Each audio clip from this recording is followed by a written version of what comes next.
मुद्दा नंबर 1 की मी हे पूर्ण प्रकरण किती गंभीर आहे याच्यावर मी एक पत्रकार परिषद उद्या सकाळी 10 वाजता घेणार आहे आणि ह्याच्यात हे पूर्ण प्रकरण नुसतंच रद्द करण्यापुरतं नसून त्याच्यात झालेला प्रचंड मोठा फ्रॉड जो आहे तो महाराष्ट्रापुढे आणणार आहे। दुसरं, आत्ता मी जी महसूल मंत्री चंद्रशेखर बावनकुळे यांच्याकडे जी बैठक झाली त्याच्यात मी अशी मागणी केली की मला डिपोज करायचं आहे। ती जी समिती बनवली आहे खरगेंच्या अध्यक्षतेखाली त्याच्यापुढे मला प्रचंड माहिती द्यायची आहे आणि ज्या फॅक्ट्स आहेत त्या समितीपुढे एक सामान्य नागरिक म्हणून ठेवायचे आहेत की हे सगळेच्या सगळे लँड माफिया किती वाईट पद्धतीने हे स्कॅम्स करतात याची सगळी माहिती मला खरगे कमिटी पुढे द्यायची आहे।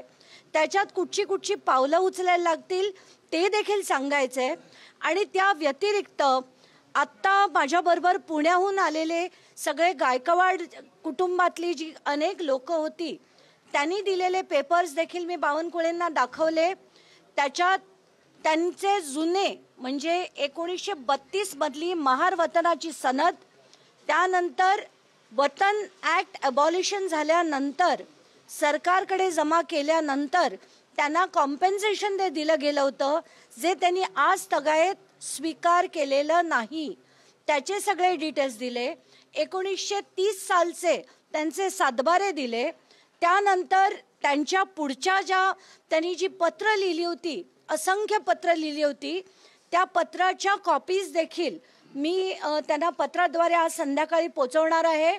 या सगळ्याची माहिती आता आम्ही चर्चेत मी त्यांना दिली आणि त्यांचं असं म्हणणं होतं की ही जी मंडळी आहेत गायकवाड कुटुंब आहे तर आत्ताच्या घटकेला हे जे पूर्ण इश्यू आहे तो रद्द झाल्यानंतर त्यांना एक ॲप्लिकेशन करून त्यांचं एक वेगळं हिअरिंग घेऊन मग त्यांना ती द्यायची की नाही ते सरकार ठरवेल।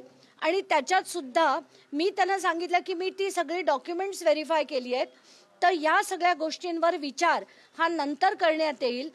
आत्ताच्या घटकेला सगळ्यात महत्त्वाच्या गोष्टी अशा आहेत की सरकारने जे 42 कोटी रुपये देऊन तो व्यवहार रद्द करण्याबद्दल जी नोटीस काढली आहे तीच मुळात चुकीची आहे। तर आत्ताच्या घटकेला तो अधिकार हा महसूल विभागाकडे नाही, तो सिव्हिल कोर्टच ते आदेश देऊ शकतं। तर आत्ताच्या घटकेला जे सांगितलं जात आहे की चोरीचा माल आम्ही परत दिला आणि चोरी झालीच नाही, हा व्यवहार रद्द आणि हा विषय संपला, तसं बिलकुल नाही आहे।